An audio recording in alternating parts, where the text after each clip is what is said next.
अस्सलाम वालेकुम। आज की वीडियो एक अहम फ़िज़ाई और सिफारती पेश रफ्त पर है जिसका ताल्लुक बराह रास्त भारत और पाकिस्तान के फ़िज़ाई ताल्लुकात से है। पाकिस्तान ने एक बार फिर भारतीय तैयारों के लिए अपनी फ़िज़ाई हदूद बंद रखने का फ़ैसला किया है। जी हाँ, हुकाम की जानिब से बाकायदा नोटिस जारी किया गया है जिसके मुताबिक इंडिया रजिस्टर्ड कमर्शियल या फ़ौजी तैयारे पाकिस्तानी फ़िज़ाई हदूद इस्तेमाल नहीं कर सकेंगे।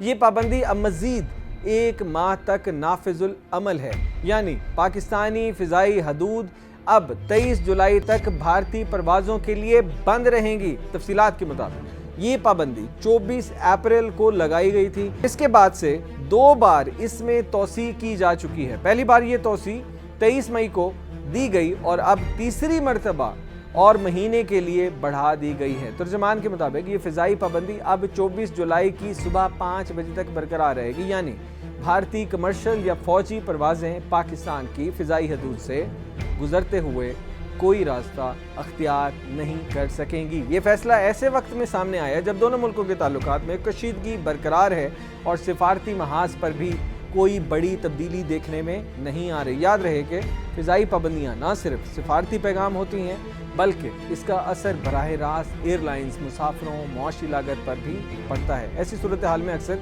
भारतीय एयरलाइंस को लंबे रास्ते से अपना सफ़र मुकम्मल करना पड़ता है, जिससे ना सिर्फ ईंधन का खर्च बढ़ता है बल्कि परवाज़ों के वक्त में भी इजाफा होता है। तो आपका क्या ख्याल है कि क्या ये पाबंदी मौसर है या दोनों ममालिक को मिल बैठकर ऐसे मामलात का हल निकालना चाहिए जिससे आगे के हालात बेहतर हो सकें? कमेंट्स में अपनी राय दीजिए। वीडियो पसंद आए तो लाइक कीजिए, चैनल को सब्सक्राइब करना मत भूलिएगा। बेल आइकन दबा देंगे तो आने वाली वीडियोस के नोटिफिकेशन आपको मिल जाएंगे। अल्लाह हाफिज़। और दुआ है कि सरहदें बंद ना हो, सिर्फ नफ़रतें बंद हों।